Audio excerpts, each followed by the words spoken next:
Rus tilida 1 daqiqada nichego va necheva so'zlarini farqini bilib olamiz. Nichego degani hech narsa degan tarjimada keladi. Misol uchun, в комнате ничего нет. Xonada hech narsa yo'q. Yoki keyingi misolimiz, он ничего не сказал. U hech narsa demadi. Yoki keyingi misolimiz, это ничего не значит. Bu hech narsani anglatmaydi. Necheva deganda biz qilishga narsa yo'q, yeyishga narsa yo'q deganda aytishimiz mumkin.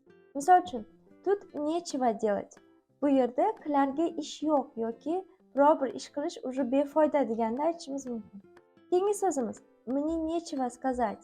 Aytishga gapim yo'q deganda aytishimiz mumkin. Va oxirgi misolim, в холодильнике нечего есть. Xolodilnikda yeyishga narsa yo'q.